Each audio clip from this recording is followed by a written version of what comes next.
Et c'est l'heure de l'invité de Midi Info. Le 26 janvier dernier, la Chambre des représentants a adopté le projet de loi portant création de l'Agence nationale de protection de l'enfance, ainsi que de centres de protection de l'enfance et des établissements de prise en charge sociale dédiés.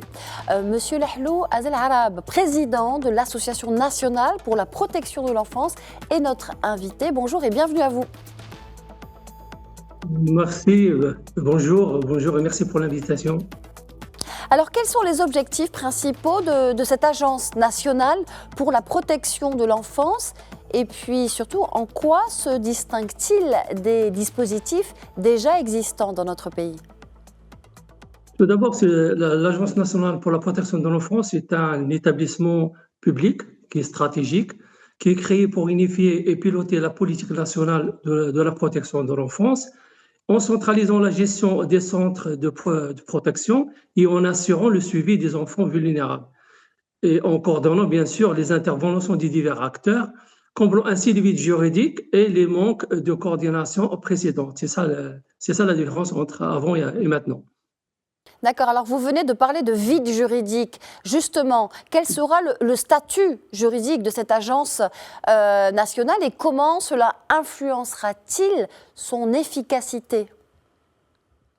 Donc, l'Agence nationale pour la protection de l'enfance sera probablement un établissement public doté d'une personnalité morale et d'une autonomie financière, sous la tutelle, bien sûr, du ministère de Solidarité, d'Insertion et de la Famille, notamment pour la conformité de la réglementation.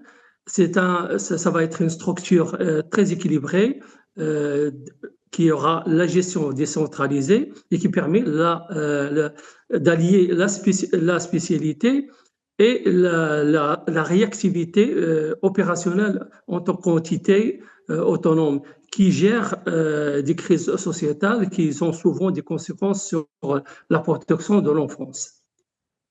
Alors, voilà. Maintenant, quelle catégorie d'enfants seront concernés en priorité par cette agence? Les enfants en situation de danger, les enfants victimes de violences ou peut-être les enfants en conflit avec la loi. Parlez-nous de cela. Donc, la priorité de protection de l'enfance, ils vont cibler bien sûr les mineurs, dont la santé, la sécurité ou la moralité sont compromises.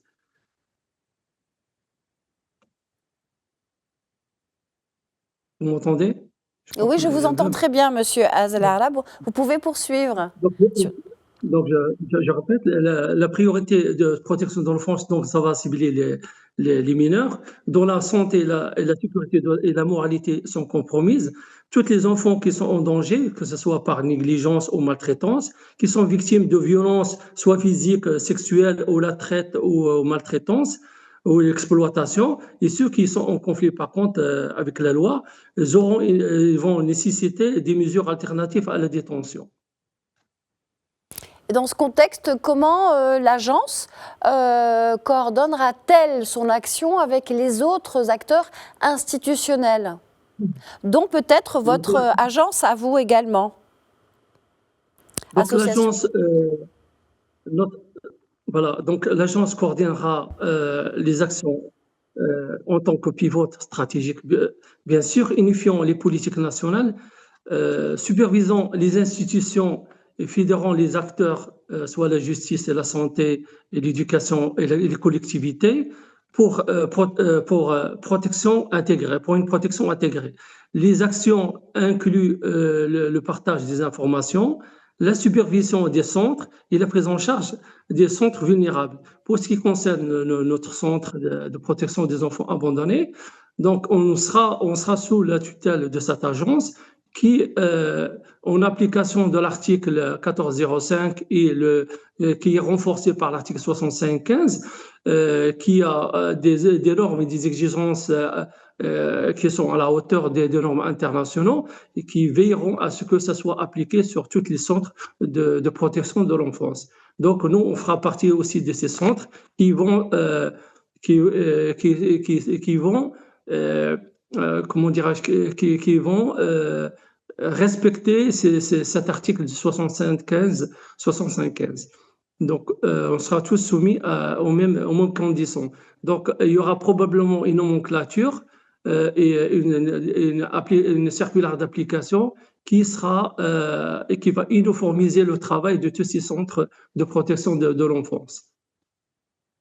Alors justement, vous parlez d'uniformisation de travail en direction de l'enfance au Maroc, avec la création de cette agence nationale et en coordination avec votre propre association. Quels mécanismes de prévention, mais aussi de prise en charge et de suivi des enfants en situation de vulnérabilité sont prévus désormais par le projet de loi ? D'abord, le ministère nous, on accompagne depuis une décennie les ministères de solidarité et on a vu les développements et les avancées qui ont été réalisées sur le terrain. D'abord, ils ont installé une base législative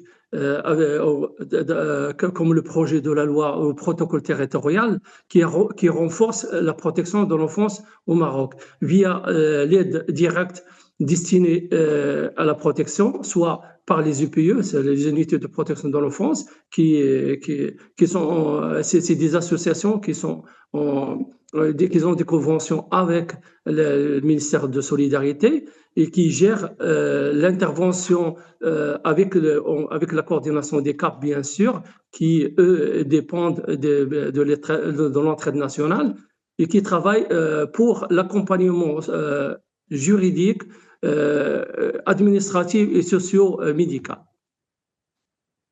Juridique, administrative et socio-médicale. Oui, oui. Donc, ça, c'est des outils qui ont été créés bien avant l'installation de l'agence nationale. Donc, ils vont tous rentrer dans le même moule, ils vont travailler de la même manière, avec la même coordination. J'espère que ça va révolutionner un peu le champ social. Puisqu'il y aura moins d'intervenants, il y aura juste une agence qui monopolise la protection de l'enfance. Et bien sûr, je pense qu'il y aura la rationalisation des ressources. Que nous, maintenant, à l'heure actuelle, il y a beaucoup d'institutions et beaucoup d'établissements qui travaillent dans le social. Mais malheureusement, il n'a pas été suffisamment efficace, on va dire. Le résultat, il était minime, vu les sommes octroyées pour le champ social. Et même au niveau de la médiation de ces établissements, on n'a pas été à la hauteur, on va dire, pour arriver aux citoyens moyens qui doivent connaître ces institutions pour justement demander de l'aide et des interventions pour la protection de l'enfance. Avec la création de cette agence nationale et la rationalisation des ressources, comme vous dites, il y a vocation à coordonner donc le travail et les actions des différents centres. Dans ce contexte, quelles garanties le projet de loi offre-t-il en matière de respect des droits de l'enfant, conformément à la Constitution marocaine, mais aussi aux conventions internationales ratifiées par le Maroc?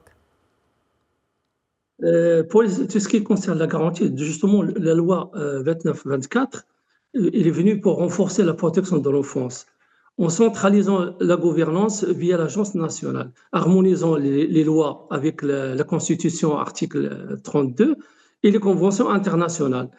Il garantit la protection contre la maltraitance, la création des centres spécialisés, et ça c'est vraiment très important parce que vraiment il y a un manque flagrant par rapport aux exigences de la crise sociale que nous vivons actuellement, qui émane bien sûr de la crise économique, conséquence de la crise économique, et la mise en œuvre de la politique unifiée pour la survie et le développement de l'enfant.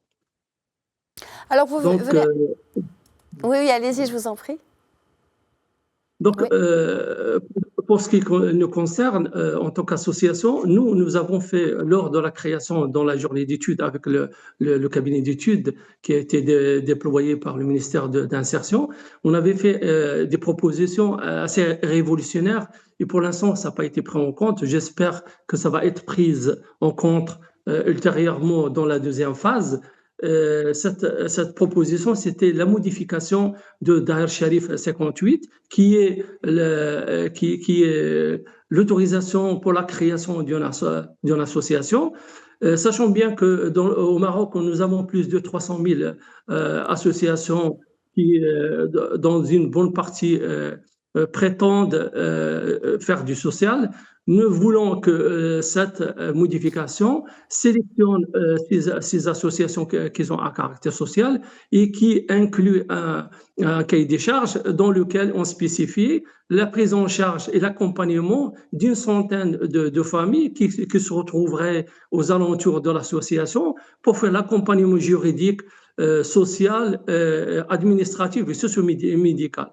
De cette façon, on va minimiser le besoin en termes de personnel et on va mieux rationaliser justement les dépenses et mieux cibler les gens qui ont besoin.